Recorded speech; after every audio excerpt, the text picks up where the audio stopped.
Growing old, aging without despair.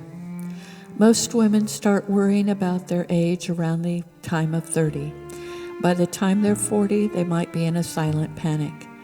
But despite the losses, age can bring on a great era of productive work and enlightenment. Many women, especially those in the public eye, try to look young to keep the appearance of youth and beauty.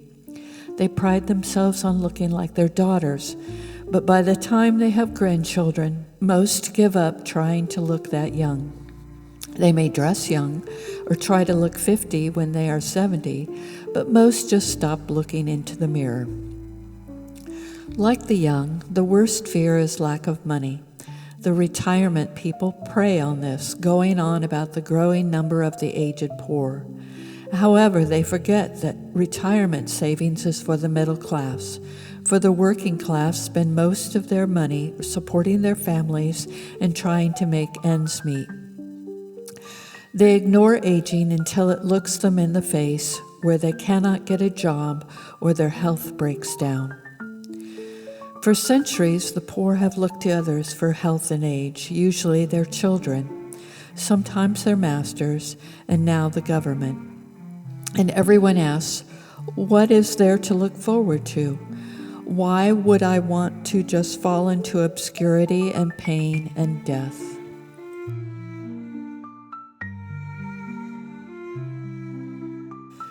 Beauty.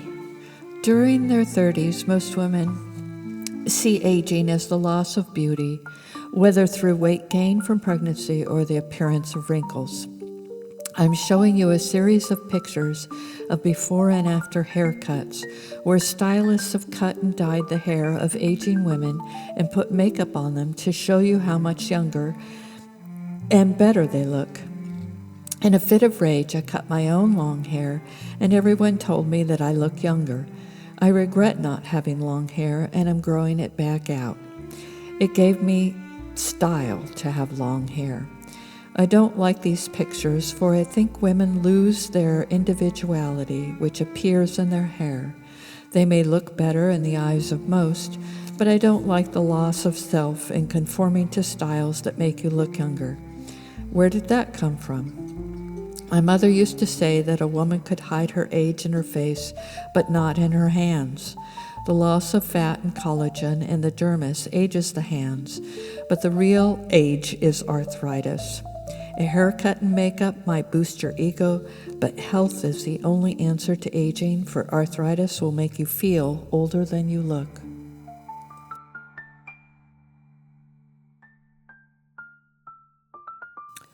Models.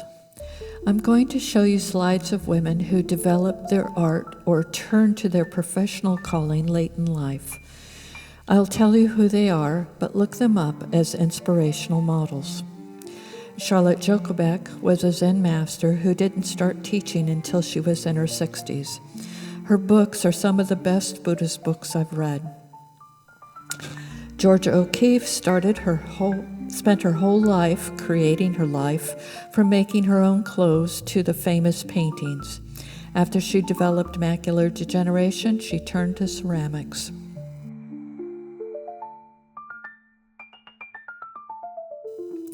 Ursula K. Le Guin was on the forefront of writing social what-if tales set in a fantastical environment. She is one of the 60s icons that continues to inspire the young.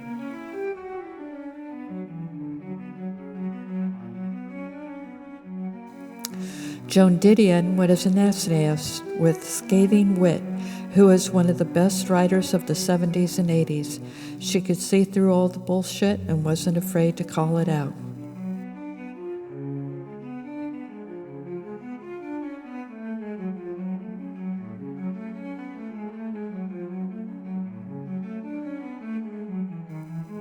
Almost her opposite, Annie Dillard won the Pulitzer Prize for her biographical works that are breathtaking in their grasp of the natural world and how it affects the inner spirit.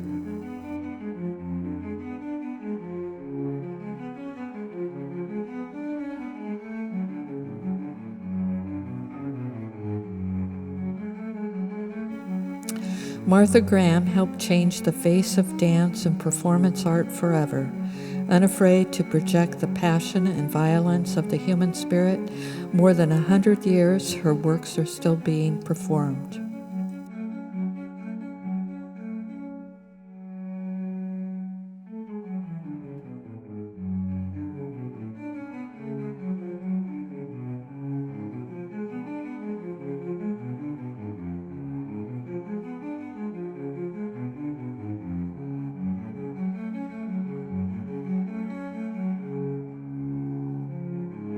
Katharine Hepburn lived to be 96, an inspiration to many women. She defied Hollywood with her return from box office poison to fame.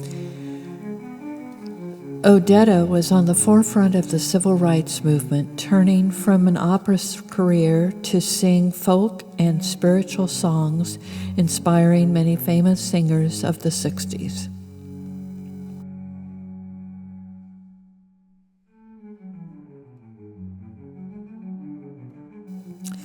Rita Levi Montalcini, an Italian neurobiologist, lived to be 103, working experiments in her bedroom and lived in hiding during the German invasion. She won a Nobel Prize in 1986 at 77 and continued to found institutes into her 90s.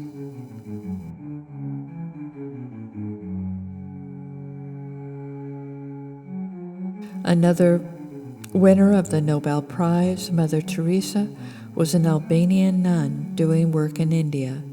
Her family was killed by the communists while she was doing important work during the Bengal famine. She opened her first hospice at 42 and continued to work for international support.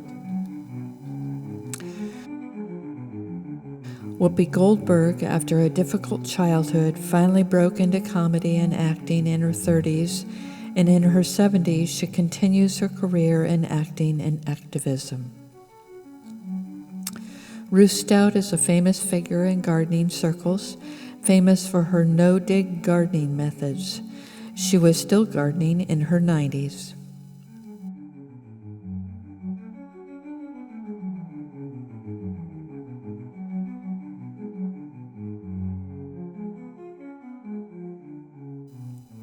Yoko Ono, a Japanese artist, is more famous for her connection to the Beatles. She moved to America with her family after surviving the Tokyo bombings. She continued to do work into her 70s.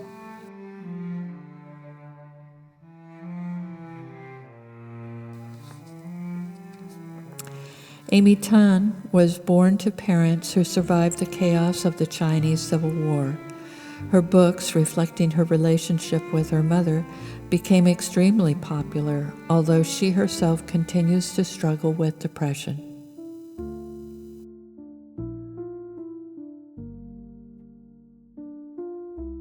Although we have little control over the markets, war, or housing prices, we have much more influence on our health than people suspect. After years of research, people now know that you must eat as many vegetables a day as you can, but they must be a wide variety, colorful, and as organic as you can find. The other key piece is to eat as much fermented food as you can find, from kimchi, yogurt, aged cheese, sauerkraut, kombucha. There's a long list of fermented foods.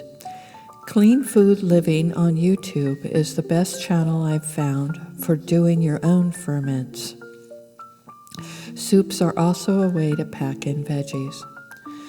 Moving is another centenarian piece of advice. I can't afford a car, so I've been walking for 60 years, even when I did live in LA.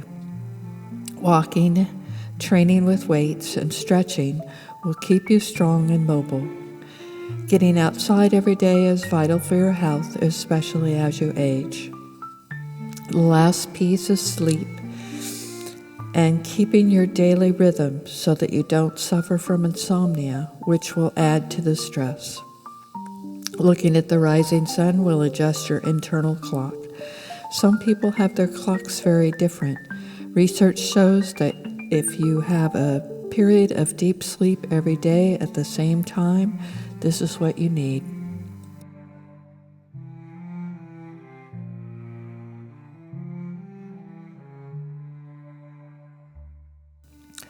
One of the best parts of growing older is developing a skill. This is the center of being for humans and a reason to stay away from fast fixes for a hobby. Making crafts is the best way to age gracefully. As you get really good at some handwork, it can be centering, calming, and even a source of income. Working with your hands on projects that take a long time is more healing than anything but food and meditation. Well, it can be a form of meditation if you do it without TV or a podcast. I myself have done 12 graphic novels. The drawing is extremely tedious, and it took me 40 years to find the time to get good at it, but now I have something to be proud of. Gardening can also be a great hobby. It gets you outside, and as a bonus, you can have fresh food. Learning or making things keeps your mind active. Learning a language, doing math, or journaling, or writing poetry can keep you engaged with life. Dancing or playing music can also be something you can do in age and get better at in after years. Luana Mangold took her harp into senior centers to play for dying patients and their families. Music is universal and not just for the young. Making things by hand is at the center of life, next to raising a family or having a career. A hobby can be a social, singing with friends or performing, or something you do by yourself, for your home or for a craft show or for a profession. Many people change professions in their midlife, often turning a hobby into a second career or learning something that they can then take to the workplace.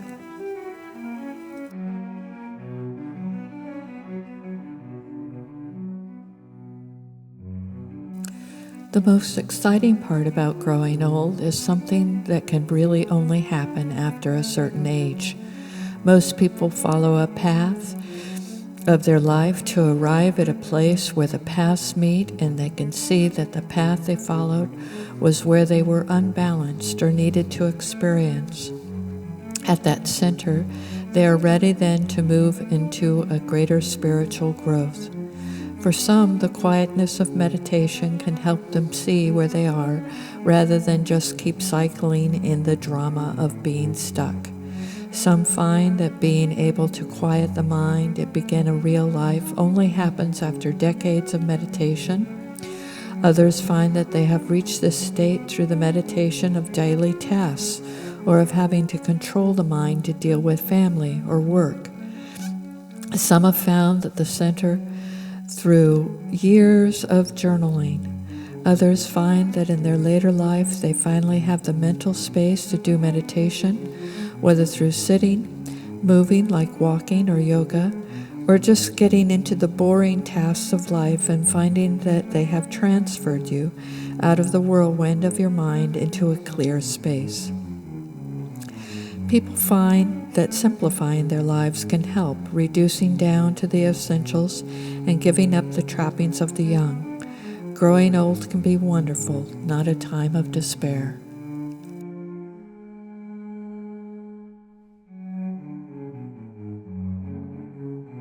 None of us who are old would want to be young again. Oh, there are health issues and a lot of regret and grief for times past and people we have known, but we would all want to go back only if we could take our current self with us.